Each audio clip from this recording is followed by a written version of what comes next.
the chance to win not only the coveted Golden Cookie Award, but a free ride to Sunderland Academy next year. One of the best, and therefore most expensive boarding high schools in the country that, bonus, had one of the best pre-college journalism programs. Lucy had already gotten accepted a few months ago, though her parents hadn't quite figured out how to afford it yet, which was why she was coming along to the competition. More on that later. Anyway, Lucy and I wouldn't be going to high school for another year. Thanks to weirdly drawn school district lines, this would be our last year at the same school, possibly in the same town too. If we didn't figure out how to go to Sunderland together, and that'd be a disaster.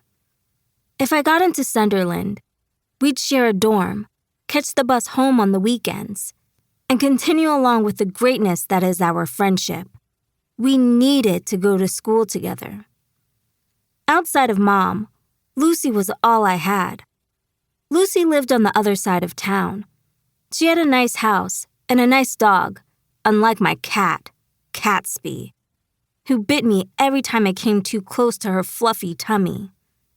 Lucy had it all: good grades, oodles of friends, shiny black hair that still looked beautiful after a sudden terrible gust of wind, and a wardrobe of well-fitting clothes.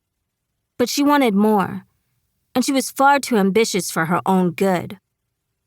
She wanted to be the next Barbara Walters, or, better yet, Ariella Wilborn.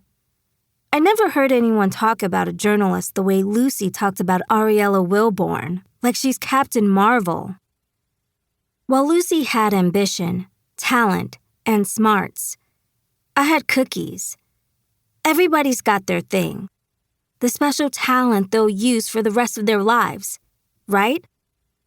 Well, food? That was my thing.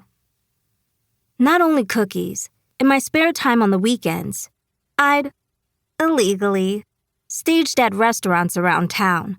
I'd learned how to make a mean spicy salmon roll with red pepper aioli, fried chicken according to an old black woman's great-grandmother's recipe. The trick was marinating it in milk. And construct a mouth-watering burger using the right ratios of different types of ground beef. I'd assisted in dinner rushes, meal prep, and once, when Mom was working, I snuck out at 5 a.m. to help the local baker with his daily bread bake. Food was so totally my thing. And that was another reason I had to go to Sunderland. Its superstar culinary program would boost my special talents, so I'd get to bake, expertly and happily for the rest of my life. Laila, you packed? You need anything? Mom walked into my room, the braids on her hair disheveled and flapping all over the place.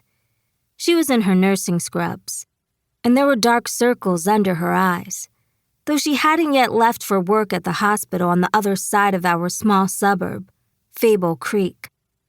I had just been thinking I could have used a new pair of shoes to replace my tight around the toes ones, but they weren't a priority.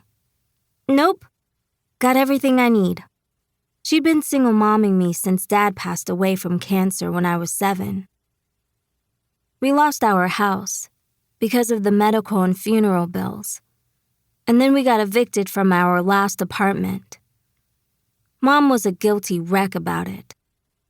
She thought it was all her fault everything fell apart. It was my job to let her know it wasn't, that we could still achieve big things, even if we had to start from a lower ledge than everyone else. Me winning the golden cookie would be good for her too.